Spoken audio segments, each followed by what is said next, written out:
Good afternoon, good evening, good morning, wherever you are in the world, and welcome to the Adventure Together weekly update and AMA stream. During this live stream tonight, we will be providing some updates from the team. This evening, you have myself, Hamaro or Nicholas Mastoris. I am a program director for Adventure Together. You have Anthony Mastoris on the call, or Salpy. He is our lead game designer. You have Bob Hello. Loki or Andrew Kwashnik on the call tonight. He is our engineering expert and AI expert. And even though Shaper is not sharing his screen, he is here as well. His name is Chris Torres, and he is our director of creative direction. It's a lot of directions and directors, but that's okay. That is what he does. Creative He's our direction. creative direction director. So we're super happy that you've all joined us tonight. Again, the format for tonight is we will give some updates from the team. We'll make sure that you are up to date on the latest and the greatest with Adventure Together, with Source, with Time Strike, and with Source Golf, which we will be talking tonight about tonight as well. And after that, we have a list of questions going through. If you are in our Facebook or YouTube channels joining us, we ask that you please go ahead and put those questions in. We will do our best to get to as many as we can tonight and make sure that we are answering any and all questions that you have. So we're just going to jump right into it, and we're going to kind of backtrack a little bit for those of you who were unable to join us last week. Last week we had a very, very eventful AMA and update session. So last week, the first thing we tackled, and for those of you who are unaware, we have rebranded. Scape is now Source. Timescape is now Timestrike. We have made this decision just to align ourselves better with the Adventure Together vision and the open source nature of the Source system, as well as differentiating our product in the marketplace to allow for less confusion. This was a strategic decision by the team, which we felt not only benefited us as a company, but also benefited our community and also benefits those who are looking to learn more and understand what makes us different than other products today. Anthony or Bob, would you like to add to that at all? Um, that really kind of pretty much covers what we covered last week. I mean, obviously for Lagnar, we'll cover, what each thing is here after that, but I think that covers everything we talked about last week. Okay, very good. As far Anthony, as the you're okay? rebrand, yep, Excellent. yep, the rebrand's good. The other announcement that we made last week, which is so exciting, is our Kickstarter date is locked and loaded. We are on target to launch on Kickstarter October 2020, or excuse me, 24th, 2023. So we are launching our Kickstarter October 24th, 2023. You can visit our page at kickstarter.com slash projects/adventure together/source system. And you can see on the screen right now the upcoming project called Source and Time Strike. So if you are looking to follow our progress and align yourselves with that Kickstarter date, we encourage you to visit the site. Go ahead, follow us, and join the adventure. We are super excited about this Kickstarter date, and as part of that, last week we mentioned some of the tiers, which I'm going to cover real quickly at a high level. There are 3 tiers that we have announced so far, with a 4th mystery tier that we are excited to maybe tease a little bit tonight. We'll see if we're lucky. And those tiers are going to be the Source tier. That is going to be our most basic tier. That is for the individuals who would like the tabletop building system known as Source, the Source system as we call it. This will include hexes, this will include tiles, this will include edges, and a biome of your choice, whether that be a desert biome, or a forest biome, or a highlands biome, and more biomes to come in the very near future. In addition, we have another tier called the Time Strike tier. Time Strike tier will include everything Source that is in the Source tier, and it will also include all the components needed to play Time Strike. That will include your miniatures, that will include your cards, your dice, everything that is needed to play Time Strike.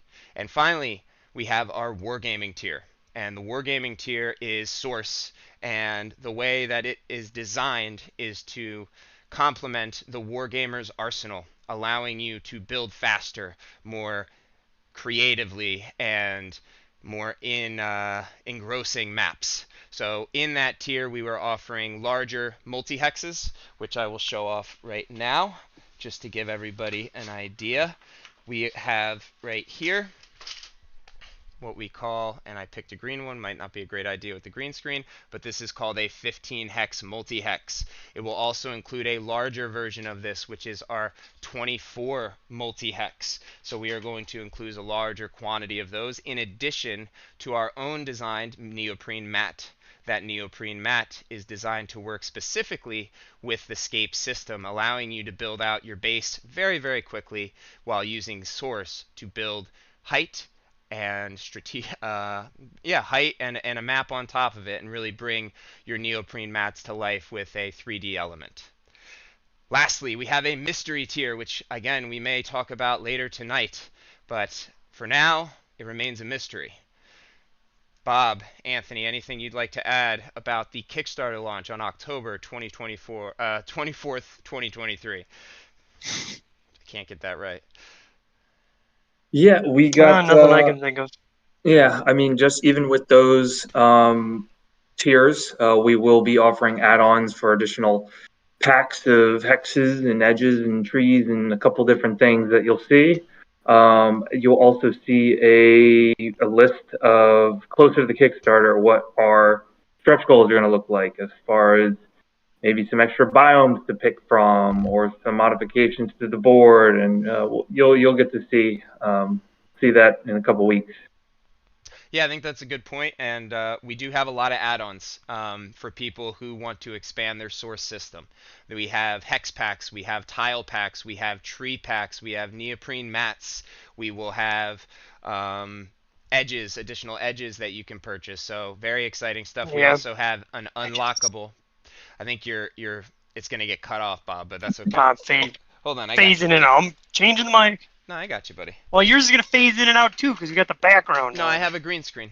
So here is an edge. This is what an edge, and our edges are very special. These are component storage edges, meaning you can store your dice right in this little tray up here, and you can store your D20s right in this little spot right here. In addition, you maybe can slide your cards under here as well for storage. So those are what our edges look like, just to give you an idea of what our edge packs will allow you to do, which is build a bigger board in the long run, or a bigger system, if you will. Lastly, yeah. So you kind of see this too, Lognar, as as they build out, you get each one of these is fully modular in both directions, and they're fully removable. Absolutely, and one hand. Hopefully, yeah. And I think later tonight what we'll do is a little demonstration of just maybe building a small bridge, showing you guys the way the SCAPE system works and how it is non-interlocking and how it allows for easy assembly and disassembly. So Bob, keep those handy. Let's do a little demo later tonight for our followers. I think Jason had Jason had some very specific questions he wanted to see done with tiles. Absolutely. So no, I think that's great. And one other thing I'd like to mention about the Kickstarter, we have another game that is known as Source Golf. That name may change in the future, but Source Golf is a casual dice rolling party game to some respect. I'll let Anthony talk about that a little bit more. Just real quick, we want to cover it so everybody understands, but something to remember is that the Source system is built to handle not just one game, not just two games, not just three games, but infinite games. And we are already working on other titles. Source Golf is going to be the second title that will be released after Time Strike, and that is going to be a stretch goal add-on, and I will hand it off to Anthony to cover that in a little more detail. Sure. Source Golf was a conception that kind of came together in one night while we were finishing up Time Strike, and we wanted to play something a little more casual, a little more simple. It just goes to show what the system is capable of as far as very in-depth, crazy, big miniature war games, or simple things like dice rollers and moving around cubes or golf balls to get it in a hole. and shooting out of bunkers, shooting over trees, falling into water, all sorts of stuff. So we'll in a future stream show off some of the components and maybe run through a game and show everyone what just how to play, because it's a very simple concept. Absolutely. So look for us, Kickstarter, October 24th, 2023. That is a Tuesday. We look forward to having you as part of our adventure and hope to see you there. Next, we want to cover another extremely exciting topic that we are going to be the Adventure Together team, specifically Shaper, Chris Torres, and Salpy, Anthony Mastoris, will be at Spiel Essen in Germany from October 5th to the 8th. We have a booth in the expert area in Hall 4. Again, we have a booth in the expert area in Hall 4. We will be giving away t-shirts. We will be loving to meet and greet with you and answer any questions you have about Source or Time Strike or Source Golf. And if you're lucky, you may just get a demo from our game design lead, Anthony Mastoris. So please, please, please stop by. We really want to see you there. We really want to make the connection.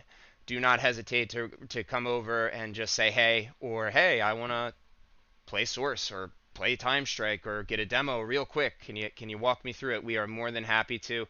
Unfortunately, the whole team won't be there this year. We will be there in force next year, but this year we are more than proud having Anthony and Chris represent us there. So please do not hesitate to reach out to them or any of us if you have questions or concerns on how you can reach us while we are at Spiel.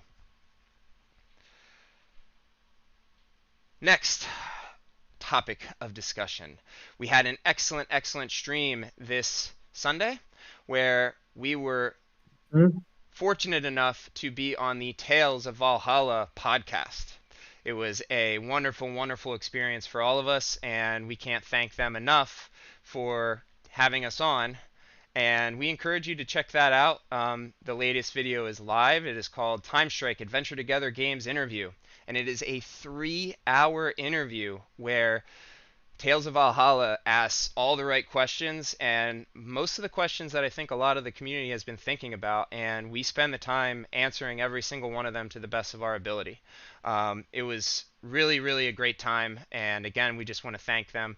You can go and visit their YouTube to see the live video at youtube.com/@talesofvalhalla. Again, youtube.com/@talesofvalhalla. So we encourage you to go watch that interview, watch him ask the tough questions, and the Adventure Together team have answers, and sharing our vision for Source, Time Strike, Source Golf, and a lot more than that. This is just the surface, and we want to share more with you guys every single week and continue sharing the vision and the long-term goals for the Source system. And not only that, but for Adventure Together. Tomorrow, I think you have the getting started overlay. Oh, okay, you got it. Yep. So we want to dive into questions? Yeah, I think it's time to dive into some questions. So we're going to take a first question here. A rules question from Requiet. What are the interactions with mounted models and the sentience?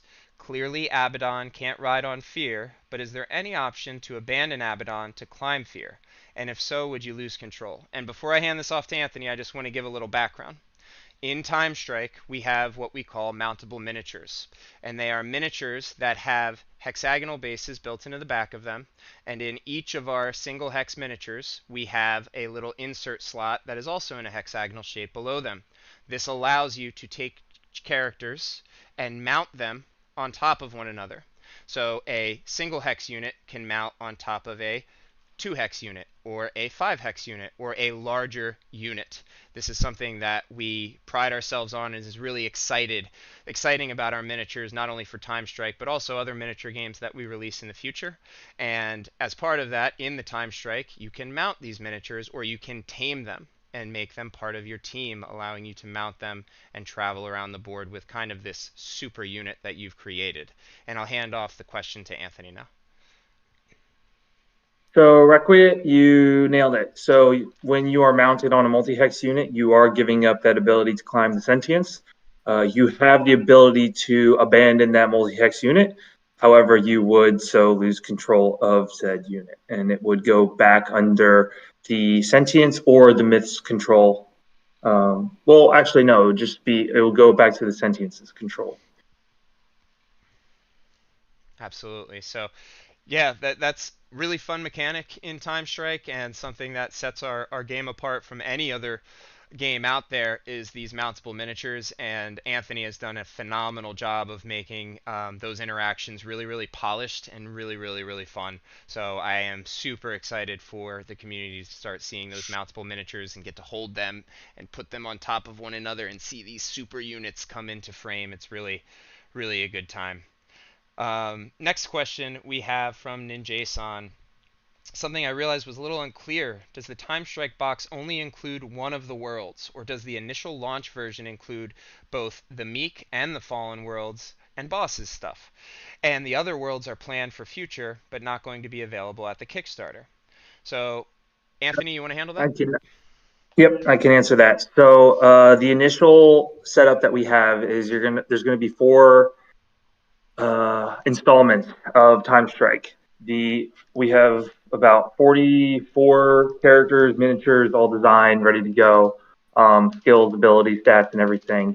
And the first box that you're going to get is going to include the sentience from the Fear race, and then characters from the Meek and the Fear races. So that's the combination of the Shadow of Fear. The second box will be the sentience from the Lamplighters race, and then the characters from the Lamplighters and the She Kind. The following 2 boxes will follow a similar suit. This is our plan at the moment. That you'll get another Meek Fear box, but it will be with the Meek sentience, and then you'll get another Lamplighter and She Kind box with the She Kind sentience. So over 4 boxes, in the long run, you're going to get 40 some characters with 4 different bosses and all their boss cards and objectives and different items and a host of new goodies for every box. Yeah, I think that's a great question, because that allows us to talk about a little bit about the future of Time Strike, and that is that Shadow of Fear is really just a little starting point for us. The reason that we packaged Time Strike the way that we did is we want Time Strike to be accessible and affordable to anybody who wants to get into the miniature war game, and in this case, a boss battle royale game. So Time Strike will feature, I believe, 10 playable characters plus a bunch of additional miniatures that are monsters and what we call the Lost. And Yeah, that allows us. Sorry, go ahead. it's good. No, it's fine. It's 8 starting characters that you can draft. 5 of the characters will be monsters that will come into the game throughout the game, and they'll be tameable, and you can use them to fight. And then 1 boss miniature. That's the complete set that you'll get with every pack. Yeah. So something exciting that we've wanted to share with the community, and I think they're becoming more aware of, is that we actually have a lot of miniatures that are lying in wait. And we have expansions that we want to release so badly, but Time Strike Shadow of Fear is going to be the start. And after that, just as a little teaser, if we may have a stretch goal called Heart of Desire, which would feature 2 other races that we have developed, the Lamplighters and the She Kind. So excellent question. But yeah, you will get access to all those worlds, and typically the way we see us formatting it is that in each box you'll probably get 2 races and a mixture of characters from each race. From Lognar, what keeps the terrain together if someone bumps it? So I'm going to use this as an opportunity to do a little demonstration. So please hold while I prep this. And I'd love to just show Lognar live exactly what makes Adventure Together and Source so special. Source. So you're going to deal with my green screen for a second. I'm going to take my camera and just line it up here for you and just do a little demonstration of how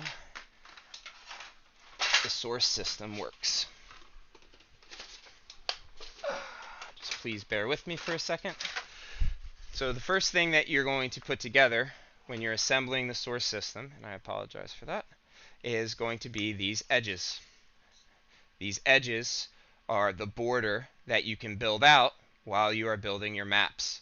This keeps your base layer tight and forms a hexagonal grid that allows your base layer to stay perfectly intact at all times, even if it's bumped.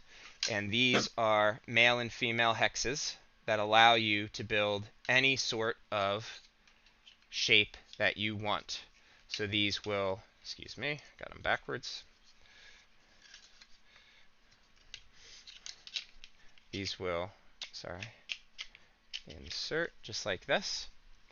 And now you have created part of your border. I'm not going to create an entire map, but you can see they just slide apart and they come back together very easily. And these can be adjusted to fit just about any angle. So if I wanted them to be straight, I could do that. If I wanted them to be at a far angle, I could do that as well and have them almost go outward. And this allows you to build all different types of shapes on with your board. Now, once you have these, you are able to place several types of pieces. So here you'll see one of our hexes, and this is one of our cobblestone road biomes. And you can place this right into the edge, and that allows, obviously when the whole thing, if it was a full board, it would allow you to build out very quickly. We also have tiles. These tiles are a little bit thinner, and they typically represent liquid. What you see here is one of our liquid tiles from the desert biome, which has some alien fish in it. And that can either go on top of a hex, or it can go to help you build your base as well. And I'm just going to take this and kind of show you what I'm building here. And as you build it out and you build the full board, you get a better experience. But for now, I just kind of want to demonstrate it for you. In addition, as we mentioned earlier, we have these large multi-hexes. So these multi-hexes, what we're showing here is our 15 hex multi-hexers. We have another one that's going to be 24. These multi-hexes can be used to fill in your layer that much faster. That way you don't have to fill in your whole layer extremely just with single hexes, because that would take a long time. So this allows you, and these fit together very easily, where you can build out your layer. So as you're building, what you can do is you can quickly build out your base, and then you can build height. And you can see here I just slotted these into the board, and I'm going to pull them away from the edges for now just to show you how easily these can come apart. However, when I put it on, there is no side-to-side movement because of the way we've designed the inner layer. It works to lock them in place side to side. So you really don't get any movement from these, and I'm hitting it pretty hard there, unless you pick it up. And this is really powerful because what it allows us to do is build height very quickly, which is always fun, right? Everybody likes to battle with height. But the other thing that it allows us to do is destroy things very quickly. And in the time strike, we are going to have a giant sentience. And what that means is essentially it is a world boss. I'm going to turn this sideways for you. And this world boss is hell-bent on destroying all the players on the board.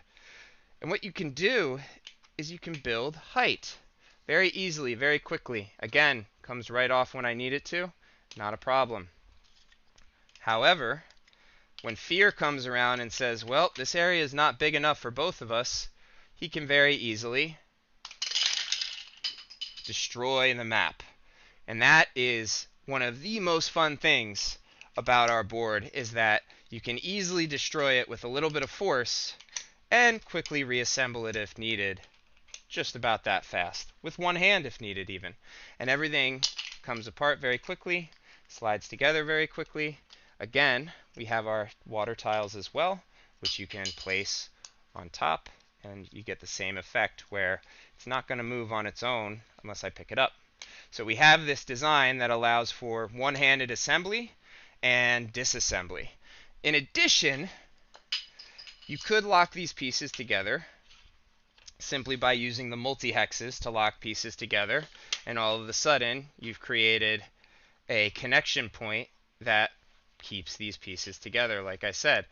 Now, again, the edges do a pretty good job of that, but for our Warhammer crowd that maybe doesn't want the edges, or for our Battletech crowd that really just wants to bring it together, they could take this route. And now what I've done is I've connected all these pieces into one just by having a connection layer on top. And these will, as you can see, I'm trying to pull them apart. With a lot of pressure, they're going to fall apart, but they're not going to move just with a little bump. So we have several mechanics that you can use as you learn how to use the source system that will keep it together without an issue, as long as you're not intentionally trying to take it apart, of course. So that's the answer. Hopefully, Lognar, that demonstration shows you a little bit about the power of source, and please let me know if you have any other questions around that.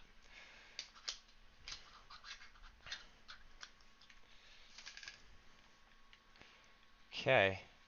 Thank you, Mark. Good demonstration.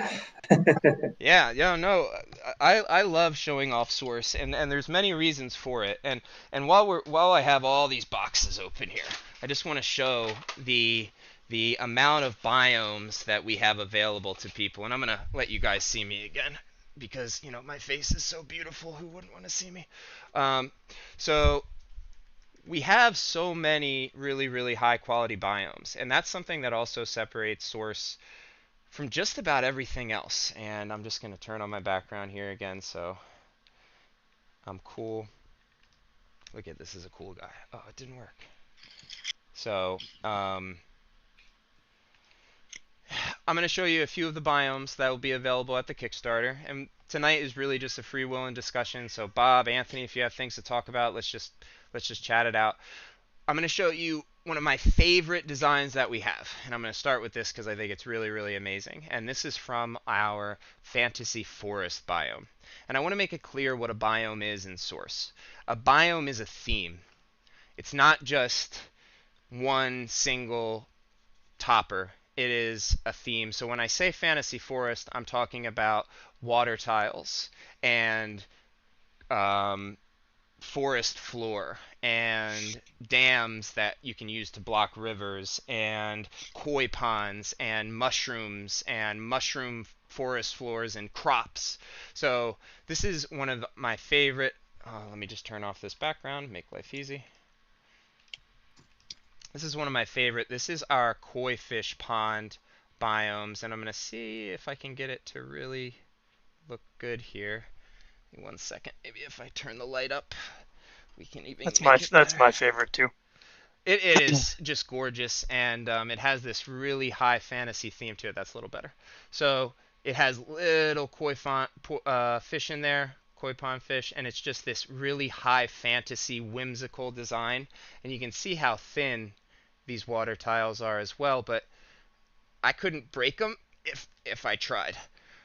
They are so well made, and their design inherently leverages and enhances the durability. So that's an example of just one of our really, really powerful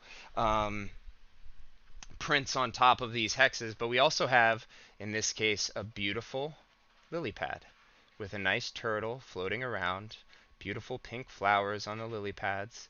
And when you start building these biomes together, a little world begins to come to life. And that's something that we really enjoy with the Source system. And I remember years ago when Chris first brought it, and he had these hexes that were just gorgeously done, and I built this giant map, and I had a waterfall, literally a giant waterfall streaming down into a river.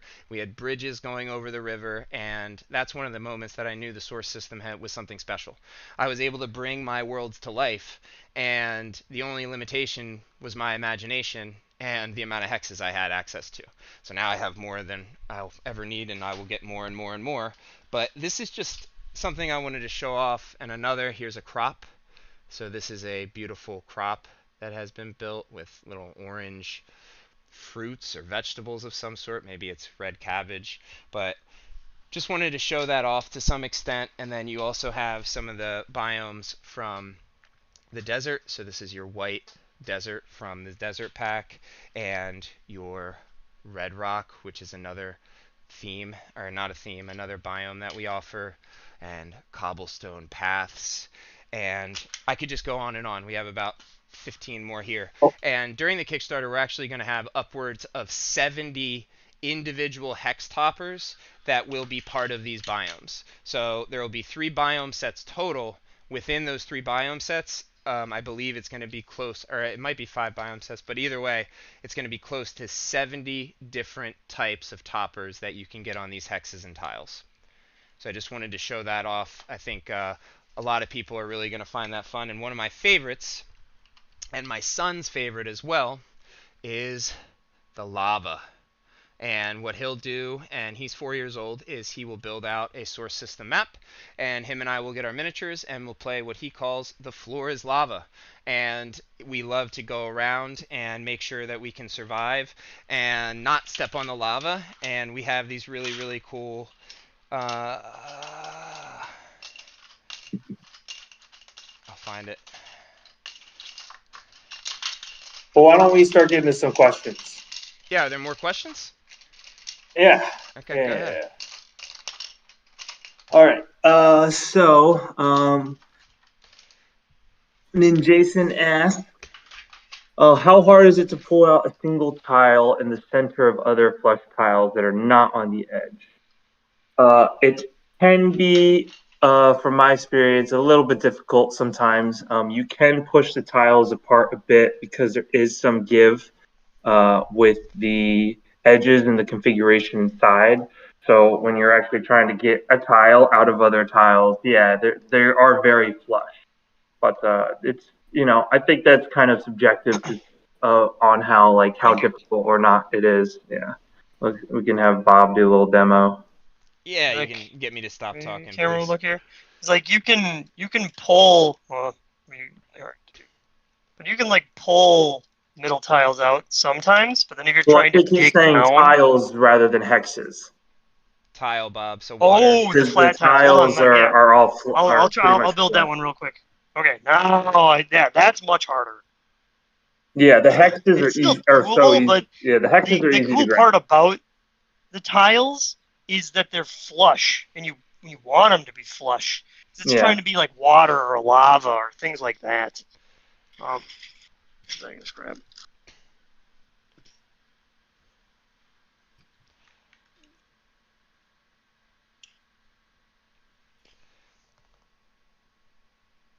He's a wizard, guys, so he'll assemble this real quick.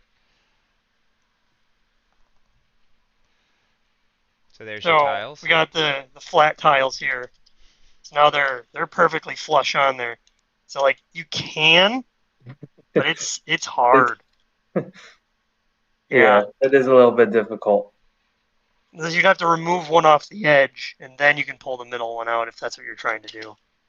But they're meant to be perfectly flat. Yeah, the hexes are very easy to take apart. The tiles are very much built to be flush. Yeah, the hexes have little lips which allow them to be lifted up no matter what. So you'll see these little lips on the end, and you can kind of always get to them with your finger. Whereas the tiles are designed in a way where if you layered them out, it would really create a very immersive liquid environment of whatever you're building. Right. So and you're usually not building with them or destroying them during the game, so that's why they're kind of a bit more a little more permanent in their setup. Yep. We have another question. Right. Will there be some live plays of Time Strike game in action in the future? And the short answer is absolutely, and they're coming soon. We would love to get the whole team in a live stream and go live on YouTube and everything. We're planning on doing it. We have a few streams that we are just getting ready to release to you guys, but we want to do a few live ones to allow you to see what Time Strike is, how it plays, and that is something that is coming in the near future. Salpy, did you have other questions that you saw? Yep. Yeah. Let's go back to one of Requiet's earlier up. Will there be a hosted meetup this month, or will that be next month while the campaign is running? So we are going to start trying to host some meetups at Hex & Co. in New York in Union Square. Whether we do some other ones outside of a public setting, just a meetup of community with us at wherever we can find a board game shop or anything else. We'll post updates on that.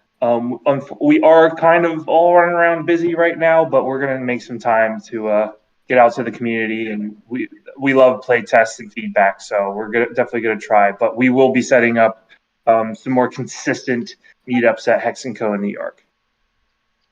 Next question. Yeah, I just want to touch on that meetup. The way we've been envisioning it is kind of like a source night, where we have several sets of source, and people can come and play Time Strike or Source Golf, or maybe play testing something that we haven't announced yet that is in the pipeline. And that's really Or the play value that we see. Warhammer, play Or BattleTech. Yep, or have a D&D night. Bring your party and play your DM and play a nice session of Dungeons and Dragons on the Source system. Whatever you want to do, you can come use Source to play. Okay. What was this? Oh, okay. You posted about this. Some more stuff from Ninjason. Random chancing games versus deterministic games like chess. These are just. I'd be curious to see some more general discussions between the team. Like, are there any areas you guys disagree on, and what your different points of view? If you can't think of any, maybe just share thoughts on random chancing games versus more strategic, favorite game mechanics, opinion on dexterity games. Okay, there's a couple of different things here So as far as questions. yeah, But I read why this. don't we Yeah, start? Well, I was gonna say we could talk about maybe the first one and say random chance versus strategy yeah, or absolutely. deterministic games. I think there's a time and place for both. One of the strong suits, and I will straight up say, Time Strike is very much more in the realm of random chance. Part of the reason it is because it builds the random chance or probabilities has a better story that is built alongside of those moments. There's a lot more climaxes and unknowable futures, I guess you could say, that come from the game with the random chance. There's crazy upsets and comebacks and all sorts of different wacky situations that kind of pop up throughout the game that uh, make it a game, make it each session is remembered because of how things turned out. So I definitely don't prefer one over the other. And that's just, obviously that's a personal thing, but I definitely think there's a time and place for both. And I'm very interested in working in both realms of game development. I want to touch on it because I think eventually or previously Time Strike had a lot of RNG, and what I mean by that is a Still lot have of one. randomness with the dice rolls. We had a lot of mechanics that were tied to dice rolls, and after Gen Con and after a lot of playtests with many people, we kind of scaled back how often you have to do dice rolls for certain actions in the game. Now, although the combat is still heavily dice rolling against each other, a lot of the other actions that you're doing while you're exploring, such as mining and doing quests and a lot of interactable items, are not tied to dice, although there is still a lot of that. So I think Time Strike is in a spot where there is this really strategic element to it, but there's also this moment where you're like, I planned this out to the T, and then I rolled a 2. And that can happen just like, because it is dice rolling. So I think Time Strike has this really fun spot where you can be strategic, you can play it smart, but just because you play it smart doesn't mean you're going to win, and doesn't mean that your plans will always work out. And it adds this really reactive Tactical. element to the game where you're say it again. Tactical. It's a Yeah, tactical element where you're constantly taking the situation you've been given, whether you failed an attack or missed a fish, and doing your best to figure out what the next route is. 100%. And we've played games that are highly strategic. One of the games that always strict like a Euro game that always sticks out to me as like super strategic is Agricola, and then like the hyper opposite is like an Ameritrash, just strictly rolling game. I can't think of one off the top of my head. So, but yeah, we I think there's a good balance here in Time Strike where you get a little bit of both. Bob, any opinions on strategy versus randomization in games? Yeah, and there's at least something like Catan where it's just purely based on rolling, and you lose the game just based on your own rolls, and there's no more strategy than that. Our mechanics I don't particularly like. I am someone who likes chess a lot more than some of those other games. I don't. Yeah, that's a really interesting question. I'm gonna have to think about that one for a while though. Because obviously chess being super, there's no random thing at all. So I have a point of view on this one. I think generally I'm drawn to games that have a nice combination of both strategy, tactics, and chance because that mimics life. I think that in reality, you never have a purely strategy approach to what you're trying to achieve or what you're trying to accomplish because there are things you can't control and things that are outside of your control that you have to adapt to.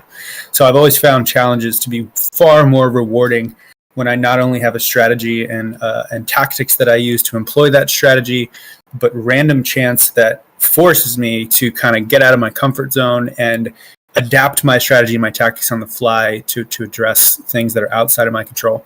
So for me as a gamer, it's always been far more rewarding when I see a nice balance of those. And I think that we really did strike a really nice balance between strategy, tactics, and random chance in Time Strike that will kind of challenge you and always keep you on your toes, but also allow you to sort of take the strategy you want to the game and play it out as best you can, right. While facing these obstacles. Yeah, that's really well said because there are a lot of there are a good amount of things in Time Strike where they're your decision to do it or not, and it's not based on rules. Where you're moving your character, who you're deciding to attack in.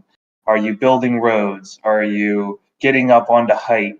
How are you moving your team? Are you watching out for threats on the board? There's all these things you have lots of control of, with your character. But a lot of the actions are just, if you went for that, if you tried to attack an enemy and they blocked it, yeah, it's a good representation of just how life is. You're not every strike you make isn't going to land.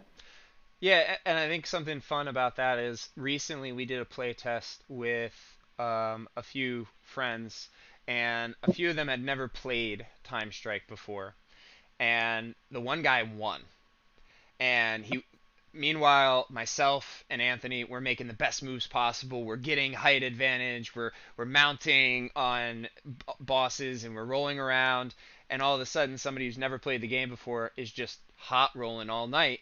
And despite our strategic and efforts of, oh, we did the right set of moves in a good order, sometimes it just doesn't work out that way. So yeah, you can gain those advantages strategically, but it comes down to the tactfulness as to whether you're successful a lot of the times, which is makes it really fun and reactive.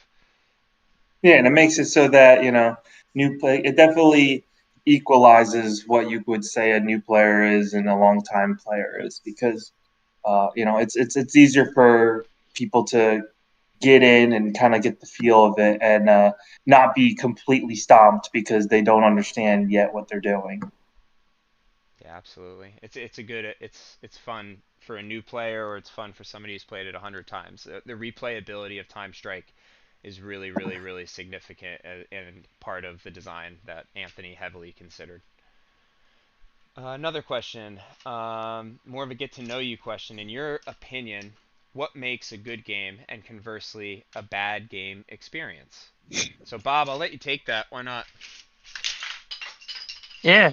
The one that always comes to my head immediately is you're sitting at a table for a bad game experience. There are so many, but obviously holding people's attention, and it's one of the hardest things because one of the things that always breaks me, and you'll be at the table and, 3 people will be on their phone.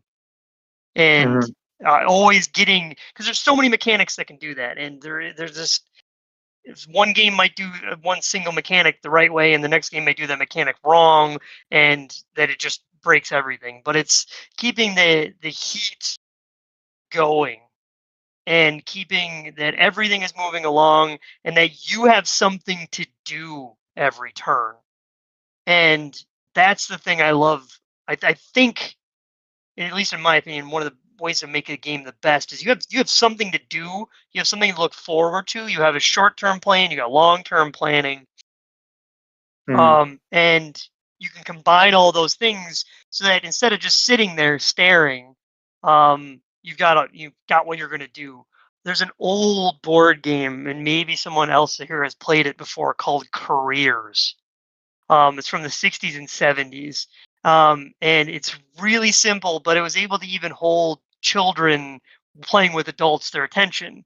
And the mechanic was, you're trying to come up with the formula for what you believe success is. And you judge how much happiness you have, how much fame you have, and how much money you have. And you decide what your own formula is. And you play the whole game out the whole way through, and whoever gets their formula wins. So if one person decides that their entire formula is just money and they play the game for just money, they might win. One person might play for happiness. One person might play for fame. And it's each person gets to build their own long-term goals as a secret from everybody else. That's some of my favorite types of game mechanics. You don't know what other people are doing, and it's long-term. Keeps everybody off their phones. No, that's definitely a big one. Downtime in games can definitely be a killer of the overall experience. Another thing that, as I've been, I could say for a separate thing that would kind of kill the experience, because I totally agree with Bob's point about just trying to keep them always engaged, whether they're planning out their next move or they're studying their enemy's move or playing theirs. But the other thing that really hits home for me is complexity versus reward, I guess is one way to put it. I'm very much into RPGs, and some of the board games out there, as far as the setup and the rules and all the different things that you have to follow just to try to have a good time, sometimes to me, the effort isn't worth the fun. And that's a huge game killer, and it's something that we struggled with immensely in the early days of Time Strike. Figuring out how to get so many complex systems into a digestible manner so that it didn't feel like you were reading a manual every time you wanted to make a move. It just felt natural, it felt normal, it made sense, and it was easy to complete, and there was a lot of fun to be had with it. So I have for me, I think a great game experience is rooted in immersion, interaction between players, fun, and it being memorable. I think that's what, for me, I'm looking for in a game. I want all those things. Of course, I like to be challenged too. It's probably not everybody's vibe, but I really love a great challenge to overcome. And then I think a bad game experience is, I play a lot of games where you just kind of have your head down and you're building a little machine on your own and you're not interacting with the other player. I think that's the thing I like the least about games. I think that's always been a bad game experience for me, when I don't have an opportunity to create awesome and memorable moments with the other players, and or a game, as everyone else mentioned, that kind of pulls your attention away, or you get distracted or bored, throughout it. Those are always the worst game experiences for me. So I think, for me, it comes back to sharing a memorable moment with someone else, and feeling engaged with them, not just the game, but immersed in what you're both doing and creating together. So that's really what I look for in a great game experience. Yeah, I echo everyone else's points. For me, I think I'm probably the most casual tabletop gamer in this group, and I don't think that that's been a bad thing. I'm the type of person that wants to get up, get playing, and have to do as little work as possible to get started.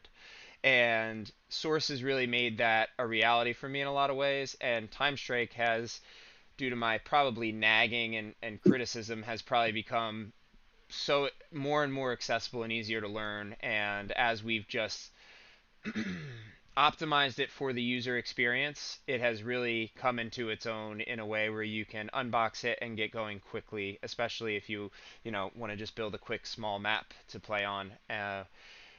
So something I'm always turned off on immediately is if it takes longer than like 15 to 20 minutes to understand the rule set. I understand a lot of games are very complex, and if they are so, then I look for a YouTube tutorial. And if I can learn it in a short amount of time via a YouTube tutorial, then I'm in a good spot. But then to get up and running and playing, I'm not the type of person that wants to sit there and assemble miniatures one at a time. I'm the type of person that wants to pull them out of the box and say, "Oh, I'm ready to go. Look it's beautiful. It's awesome. I can't wait to play."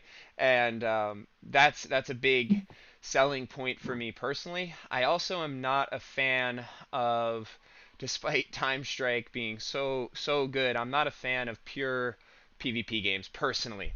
I like games where there is some sort of build up and strategy behind it, and that's why I like Time Strike, even though it is this war game, this boss battle royale that we've created. When I play a game and it's just about knocking somebody out, I'm personally kind of turned off.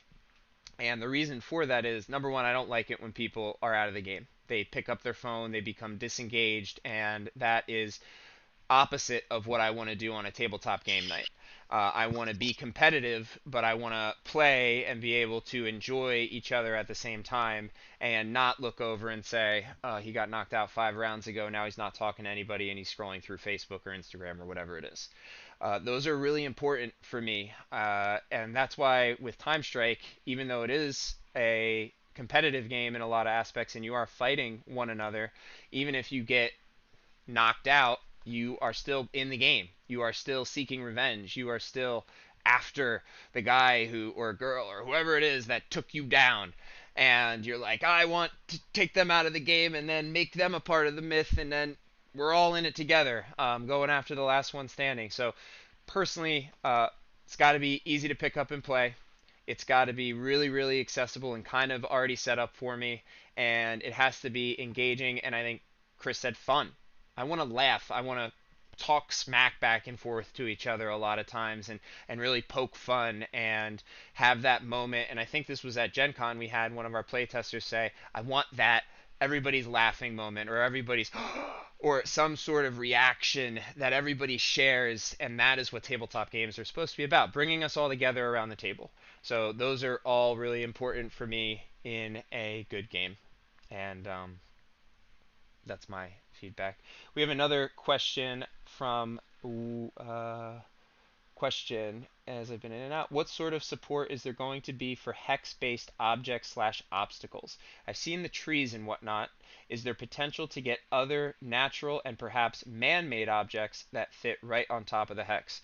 Chris, are you up for answering this one? This is all you, buddy. Yes, yeah, happy to. This was the question by Shift Rex on what sort of support is there going to be for hex-based objects. Yes. So yeah, obviously, as an open source system, that's one of the things I'm most excited about, is seeing what the community is going to bring to the table. I think in the form of props, in the form of buildings, in the form of trees, flora, and fauna.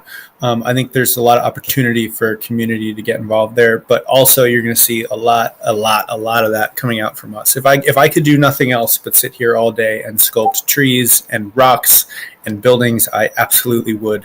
So as soon as my time becomes a bit more available, we're not so focused on bringing this product to your tables, I'm going to get right back to making sure that we have all this sort of stuff available to everyone. In the campaign, we will come out of the gate with some trees, with some rocks, and we are working on a very exciting modular wall building system, which I will tease now as being something you've never seen before on a system like this, in terms of it will be scalable outwards and upwards in every dimension, just like the board system itself is.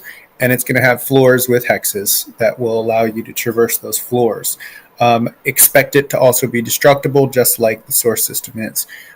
So lots of really exciting stuff coming on that front. I think also for the community to sort of start to build their own things, we're going to release the models and parts and pieces that you need to do that to the exact design specifications required to interlock and work seamlessly with the source system. So yeah, there's going to be a lot of potential to get man-made objects or organic objects that fit right on top of the source system and right on top of a hex. The hex we use most to do that is the tile hex. As you guys noticed, there's it's not buildable on top of it, so it actually works fantastically as a base for these types of objects. And I think there's opportunity for us to have single tiles that work as bases, but also multi-tiles that work as bases in case you want to build, a massive tower piece. So this is one of the things I'm most excited about, in fact, is to see the maker community get their hands on those and to see what they come up with in addition to what we come up with. And of course, we're going to find ways to officially support community-made things and make them available at scale and on demand to players. Love it. Love it, love it, love it. Another question, follow-up question from last week's IP question. Hamaro, what would you like to see in a Pokemon/Source game? Everything. Yeah. My vision. Gaming, evolving. We're gonna get to that last because it's a little bit of something I want to think about for a second. We have one more question I want to get to that we can answer a little easier, Tomorrow, and then we'll come back to it. We should do the Adventure Forge and turn that into like a whole campaign of a Pokemon game where you find them and you can. Okay. Yeah. No, we should talk about it. Let's take this question from Whippy. Are there any side quests in your game aside from fighting opponents and neutral monsters? Do I have an alternative way to play? Hand that to you, Anthony. Yeah. So I'm going to kind of answer this in two parts. One, as far as quests. So throughout the game, you will be getting quests that do give you permanent stat boosts to your character. So there will be quests in the game. However, side quests, aside from fighting opponents and neutral monsters, do I have an alternative way to play? The way, if I had to think about what alternative ways you could play, I guess some of them would just be kind of keeping your distance or constantly making sure that you have control of the sentience. Something in Time Strike, a boss battle royale, is you'll be fighting for control of the sentience by being the highest miniature on the back of the sentience. So that will, I guess it's like you could play kind of a pacifist game by running and fishing and mining, and but in the end, you definitely do have to. It's definitely a combative game. I mean, there is a chance, though, that you could use fear. I'd be very impressed if someone was able to beat the game by using fear to destroy all of his enemies and not have to attack anyone once. That would be something else. But to plainly answer your question, not really an alternative way to play outside of those two things. Oh, hold on. I'll pass it back to you.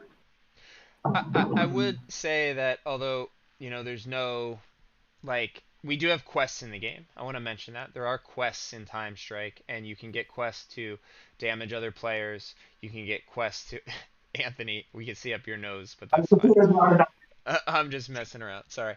And you can also get quests to do damage to the lost monsters on the board, as well as the boss that is on the board. But something that I do when I play, and I think Chris has pointed this out about me, is I'm kind of a techer, meaning I like to kind of sit back, get some gear on my characters, get some items on my character, and then start to battle when I feel like I have solidified a strong team. Whereas I think some of the founders are hyper aggressive and they will just start fighting right off the beginning. So I think there's more than one way to play. Doesn't mean that you're always doing different things. I just prefer to start and tech my way up to strengthen my units and my army with fish ahead of time and mining and gathering loot without really engaging anybody else. I'm more of a pacifist in the beginning, and then all of a sudden, once I feel like, oh, my units are strong, then I go head first into battle.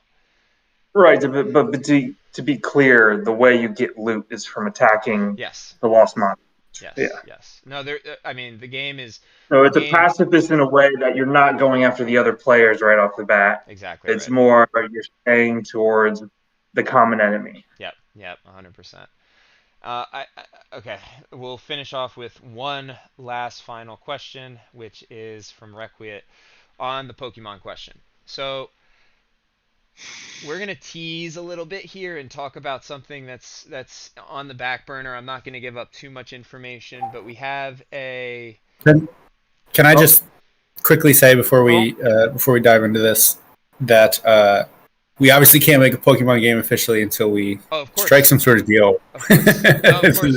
So all this is hypothetical and for fun. Yes, 100%. There's no IP arrangement between us and Pokemon by any means, but last week, for those of you who weren't on the stream, we were asked, well, if we could partner with any IP out there, what would it be? And because I currently have 2 children that are heavily into Pokemon and it's very nostalgic for me, I said Pokemon. And so now this question is coming back around this week on what would I envision for a Pokemon Source collab game. And Salpy, myself, Shaper, all of us, we've worked on something that has no official name yet. Right now, the name for it is Adventure Forge, and it is a system that will allow you to build experiences on the source board with a template kind of arranged for you. And that's as much as I can say about it right now. But that is the vision behind it, is to allow people who maybe are not highly experienced Dungeons and Dragons DMs to kind of jump it's a D&D light. It's a D&D light where it's very easy to jump in and with any story you want, create an experience for a bunch of individuals. So I think it would be really cool to try that with a Pokemon-esque taming system and a story behind it where you're kind of guiding a set of players through a experience that would be inspired, obviously, if the IP was tied to us in some way in the future, but inspired by Pokemon. So you would set off on an adventure, maybe with a group of friends, and your goal would be to catch a legendary bird by the end of the quest, right? So the dungeon master's taking you through it, they're giving you questions along the way, you're capturing Pokemon along the way, and then maybe there's a final battle where the 4 of you go up against a legendary bird, and you have to be successful in taming it. Something like that I think would be really fun. If it was just going to be a straight up game, I would just 100% want to have some sort of open world style on the source system where you're just kind of placing tokens down, and when you flip them, it's like you encounter a wild Pokemon, and you could, because of all the biomes we have, you could maybe set up like this huge board with a lot of different biomes, and you could have a fire biome and a grass biome and an ice biome or a rock biome, and all of a sudden you're like, well, I already have a fire Pokemon, that's what I chose at the start, maybe I'm going to head to this rock biome and I'm going to look for Gravelers, or I'm going to look for Geodudes or something like that. I think that would be really fun, just from a like everybody's on the board trying to tame Pokemon, maybe for some giant tournament at the end. So something there. Of course, like Shaper said, all hypothetical. No IPs have been acquired with them, but it would be a dream come true if we could do something like that in the future. Yeah, they'll reach out to us, I'm sure. Yeah, that would be wonderful. Well, we are past our time tonight, and I just want to thank everyone who tuned in on Facebook, on YouTube, on Discord. We are getting better at this every week, and I hope you guys are enjoying talking with us and learning more about the vision of Adventure Together. Just to recap, we have our Kickstarter, October 24th, 2023. Visit kickstarter.com/projects/adventure together/source system, and please follow us. Join the adventure. We are super hyped to share more and more and more with you and be a community-led company. So please, we encourage you to join, follow the Kickstarter. Second, we will be at Spiel Essen October 5th through October 8th In Hall 4, we will have a booth in the Expert Games area. That's Hall 4 in the Expert Games area. Look for the Adventure Together booth. Chris and Anthony will be there with huge smiles on their faces, ready to tell you about Source, ready to tell you about Time Strike. Well, not that smile, Salpy, but okay. And ready to tell you about Source Golf and share the vision of Adventure Together with you. In the meantime, if you have not joined yet, please join our Discord. For those of you watching on YouTube, for those of you watching on Facebook, discord.com, or excuse me, discord.gg/adventure together. You can join our Discord and get the latest and greatest on our products. All right. And that covers us for this evening. Thank you all for joining. Keep adventuring, and this is Adventure Together signing off. Have a great, great night. Bob, wave. Thank you, everyone. I was checking to make sure there weren't more questions on the Facebook. I checked. Stop streaming.